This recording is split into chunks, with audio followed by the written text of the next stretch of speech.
Hello and welcome to interest.co.nz. I'm Gareth Vaughan with 90 at 9, where we wrap up the overnight news. In an unexpected move yesterday afternoon, the Reserve Bank issued a statement quoting Governor Graham Wheeler, saying the level of the New Zealand dollar is unjustified and unsustainable, and it is susceptible to a significant downward adjustment over the next 6 to 9 months.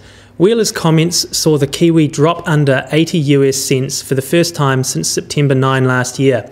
Having been at 80.7 US cents 24 hours ago, the New Zealand dollar this morning is at about 79.25 cents.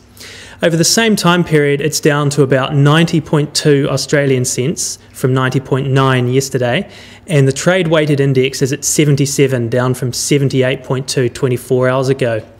The Reserve Bank's statement has led to suggestions it's a preemptive explanation for why it has intervened in the currency markets, with figures on the level of its foreign currency holdings at the end of August due for release on Monday afternoon.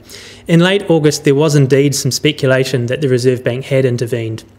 RBNZ economists, meanwhile, are suggesting that Wheeler's statement opens the possibility of an extended campaign of currency intervention. Meanwhile, in Australia, their Reserve Bank Governor, Glenn Stevens, thinks Reserve Bank-style macro-prudential tools to cool the housing market are either a great idea or a terrible one, depending on which Fairfax publication you read. In the Sydney Morning Herald, Stevens appears to suggest such tools are worthy of serious consideration and that he's open to using them. However, in the Australian Financial Review, their focus is more on Stevens' less enthusiastic comments, noting he said he was old enough to remember 1970s-style limits on home loans and was not naive enough to believe these kinds of tools are any kind of panacea or permanent solution.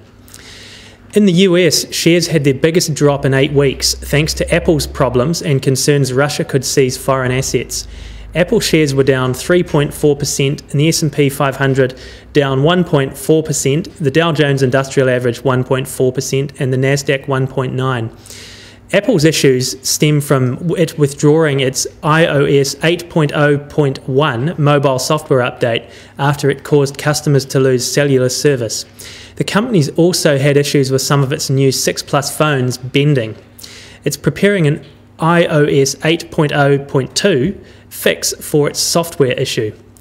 Meanwhile, China has uncovered nearly $10 billion worth of fraudulent trade, including numerous irregularities in the port of Qingdao.